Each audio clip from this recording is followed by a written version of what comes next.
പഞ്ഞി പോലെയുള്ള ഒരു ബ്രേക്ക്ഫാസ്റ്റ് റെസിപ്പിയാണ് ഇന്നത്തേത്. ഇത് നമുക്ക് വായിലിട്ടാൽ അലിഞ്ഞിറങ്ങുന്ന അത്രയും സോഫ്റ്റാണ്. അപ്പോൾ ഇതുണ്ടാക്കുന്നത് എങ്ങനെയെന്ന് കണ്ടുനോക്കാം.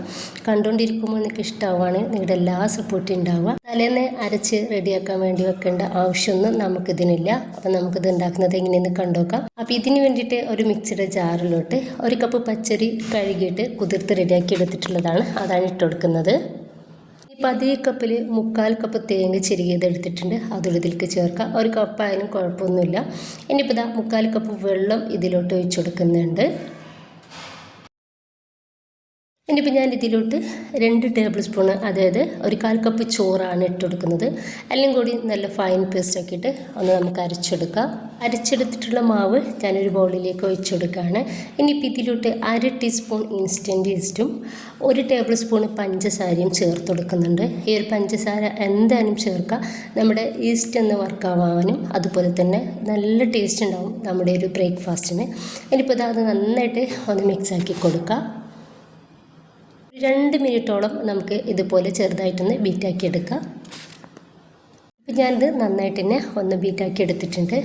ഇനിയിപ്പോൾ നമുക്ക് ഇത് 1/2 മണിക്കൂർ കേട്ടോ, കൂടുതലൊന്നും വേണ്ട, 1/2 മണിക്കൂർ റെസ്റ്റ് ചെയ്യാൻ വേണ്ടിയിട്ട് മാറ്റി വെക്കാം.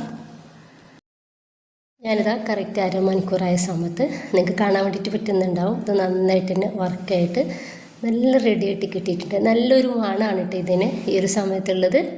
ഇനിയിപ്പോൾ ഈ ഒരു സമയത്താണ് നമുക്ക് ഇതിലോട്ട് ആവശ്യത്തിനുള്ള ഉപ്പ് ചേർക്കുന്നത്. ആദ്യം ചേർക്കണ്ട, ഈ ഒരു സമയത്താണ് ചേർത്ത് കൊടുക്കുന്നത്. നന്നായിട്ട് തന്നെ ഒന്ന് മിക്സാക്കി എടുക്കുക. നന്നായിട്ട് ചൂടായിട്ടുള്ള ഈ ഒരു അപ്പച്ചട്ടിയിലോട്ട് നമുക്കിതിൽ നിന്ന് ഒരു കയ്യിൽ മാവ് ഒഴിച്ചു കൊടുക്കാം. ഇനിയിപ്പോൾ നമുക്ക് ചെറുതായിട്ട് കയ്യിൽ വെച്ചിട്ട് ഇതുപോലെ ഒന്ന് ചുറ്റിച്ചെടുക്കുക. വളരെ ചെറുതായിട്ടാണ്, നമ്മുടെ ഓട്ടെടുക്ക് ഉണ്ടാക്കിയെടുക്കുന്ന ആ ഒരു വലിപ്പത്തിലാണ് നമ്മളിത് റെഡിയാക്കി എടുക്കുന്നത്. അതിന് ശേഷം നമുക്ക് ഇതൊന്ന് മൂടി വെക്കാം. എന്നിട്ട് ഏറ്റവും ചെറിയ തീയിലിട്ടിട്ടാണ് നമ്മളിത് റെഡിയാക്കേണ്ടത്. വളരെ പെട്ടെന്ന് നമുക്ക് ഇത് റെഡിയായിട്ട് കിട്ടും. അപ്പോൾ നമുക്ക് ഒരു പാത്രത്തിൽ നിന്നും ഇതെടുത്ത് മാറ്റാം.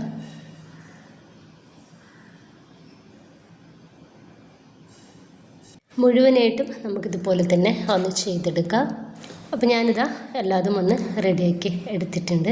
പഞ്ഞി പോലെയുള്ള നല്ല സോഫ്റ്റ് ആയിട്ടുള്ള, അതുപോലെ തന്നെ നല്ല മണവും നല്ല ടേസ്റ്റുമുള്ള ഒരു അടിപൊളി ബ്രേക്ക്ഫാസ്റ്റ് റെസിപ്പിയാണ്. ഇത് കാണുമ്പോൾ തന്നെ നിങ്ങൾക്ക് മനസ്സിലാകുന്നുണ്ടാവും. എല്ലാവരും ഉണ്ടാക്കി നോക്കുക, നിങ്ങളുടെ അഭിപ്രായങ്ങൾ അറിയിക്കുക കേട്ടോ. ഇഷ്ടമായിട്ടുണ്ടെങ്കിൽ എല്ലാ സപ്പോർട്ടും ഉണ്ടാവും ഇൻഷാ അല്ലാഹ്. ഓക്കെ.